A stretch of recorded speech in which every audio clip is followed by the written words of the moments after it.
Thank you, Rabbi Mason. It's appreciate the introduction, and I just want to thank Magen Avot and the other sponsors of this extraordinarily important and urgent conference.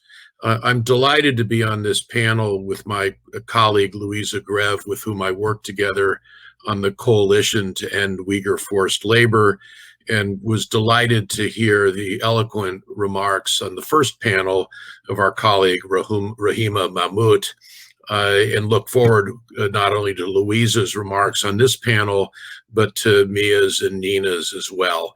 I'll be brief, no more than 5 minutes, so maybe we can have time for questions here. And I know people are all thinking about the top of the next hour with the game about to get underway.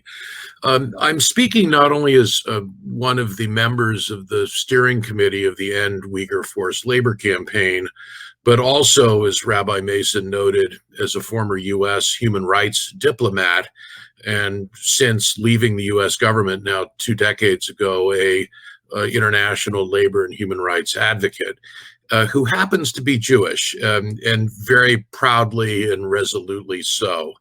I was moved by the remarks of the chief rabbi in his opening a couple of hours ago, pointing out so rightly that Jews have, quote unquote, a responsibility to stand up for others.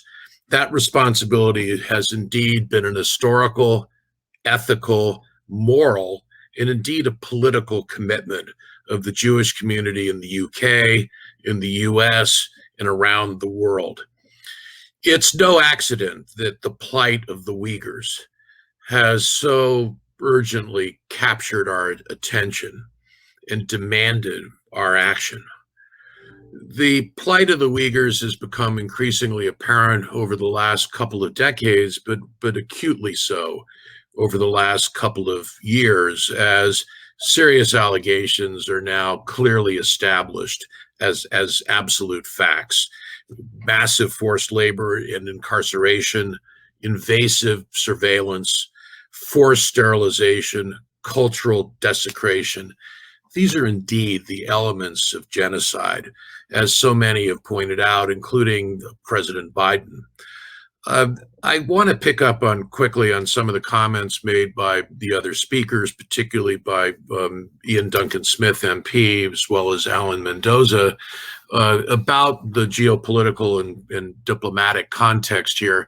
As one who's been involved in the past in U.S. foreign policy and diplomacy, I have to say I was just so struck by how forcefully the Uyghur issue in general and the forced labor issue in particular was really at the forefront of the recent G7 summit hosted by the UK in Cornwall. And I was especially struck by how forceful and eloquent President Biden was in making clear that China must be held to account on the forced labor issue and indeed the other elements of the oppression of the Uyghurs that are so apparent.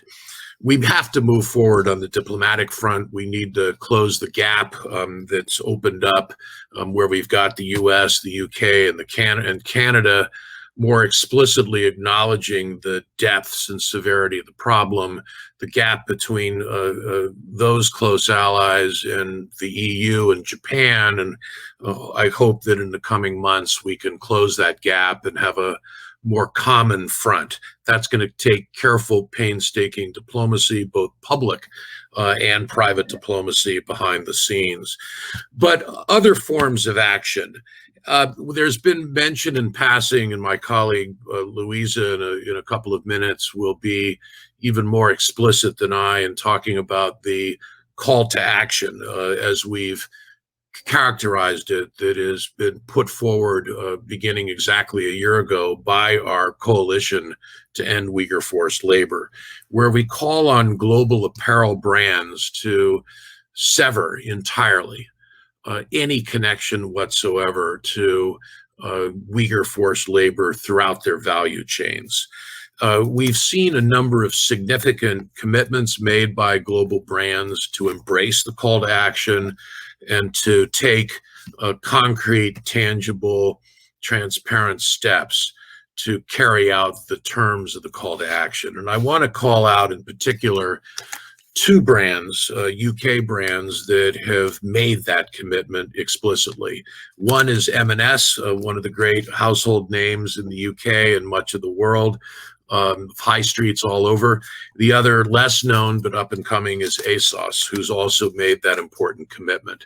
I think that Louisa will probably call attention to the negative side of the ledger, those brands that have yet to either make the explicit commitment or to take those tangible steps.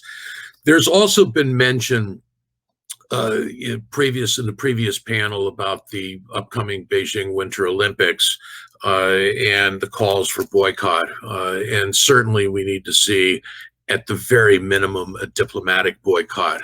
And I think that will be forthcoming from the US, the UK, and other governments. And in that context, it's just so important that the resolution pending in the House of Commons next Thursday is passed. I do want to pick up also on the comments made by my fellow American, Kelly Curry. And it's notable that she and I are so closely aligned on this issue. She, a former Republican presidential appointee, and me, a former Democratic presidential appointee. And I think that our alignment on this issue and that of Ian Duncan Smith, a prominent conservative, and labor and the liberals, of course, demonstrate that both in the U.S., this is an issue that has commanded bipartisan consensus and support, and similarly cross-party consensus, and we hope full support in that resolution next Thursday. There was also mention made in the previous panel in passing to the important role that investors can play, and I can comment on that very quickly from my former vantage point as a leader in the responsible investment community in the US for a number of years. And that is to say that investors are now focusing on this issue. Many labor and human rights issues command the attention of investors around the world, but the issue of the Uyghur forced labor, but the other elements of genocide that are imposed by Chinese government on the Uyghurs are now coming up rapidly, the agendas of responsible investors, at least on both sides of the Atlantic.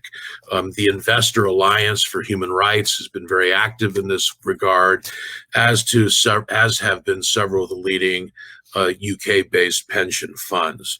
So we need to push on all fronts here, as investors, as consumers, as citizens, as activists, to make clear that genocide, oppression, cultural desecration, forced labor are absolutely unacceptable in the 21st century, that we must have learned the lessons of history, the lessons that Jews have learned, the suffering that we've endured so horrifically in the 20th century, and not uniquely, and to take this stand of never again, but still now, there's so much to be done. So we all have our parts to play in one of the great political, moral, and economic imperatives of our time to take this common stand on this issue. And I'm just so grateful to the British Jewish community for taking such an important, urgent leadership role. Thank you.